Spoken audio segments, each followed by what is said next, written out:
Hola sunflowers, welcome back. If you're a new viewer, thank you so much for joining. In today's video, I will be discussing people pleasing.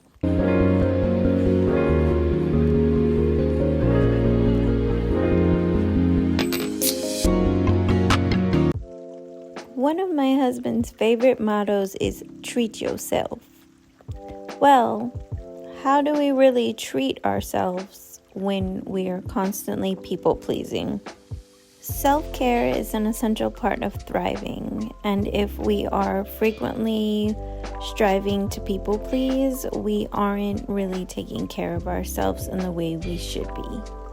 When you become the yes person, you take valuable time away from your own self-care, and how can you care for anyone else if you aren't able to care for yourself?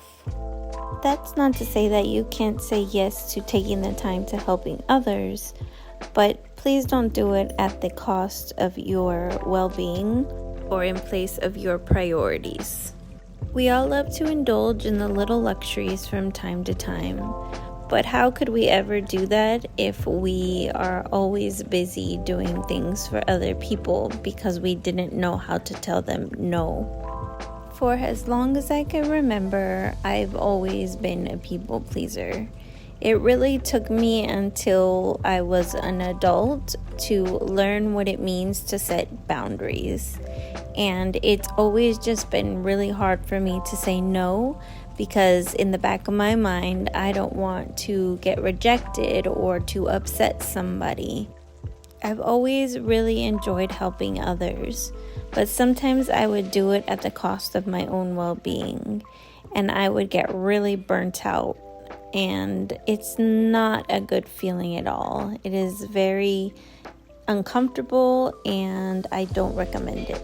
And with that being said, would you rather be uncomfortable in the long term, or would you rather be uncomfortable for a short while because you had to tell somebody no?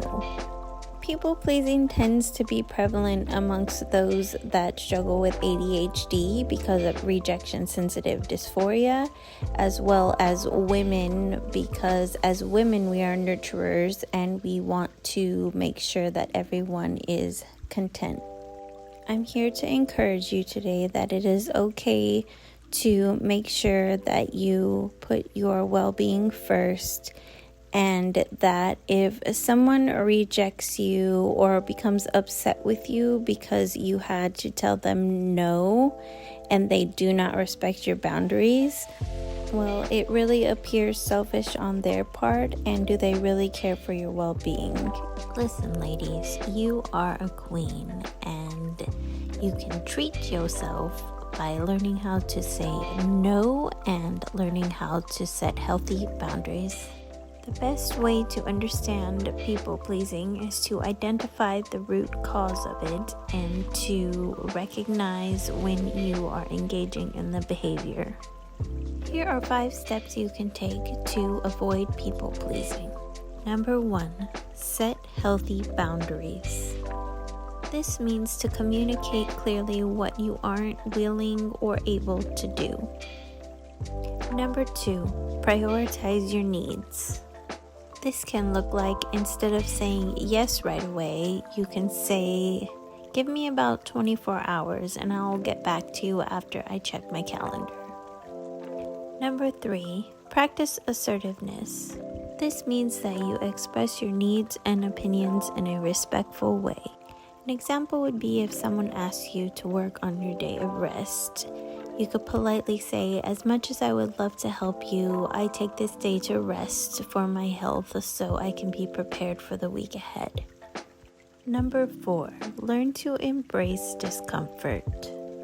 While saying no can initially bring discomfort, it will have a benefit for you in the long run, and you will be able to feel more confident in the future in times where you will need to tell somebody no. Number 5, practice self-compassion. It can be hard to say no, but there's no reason to beat yourself up with guilt. It's okay to put yourself first sometimes. If you made it this far, thank you so much for watching. And remember to stay healthy and hydrated, my friends.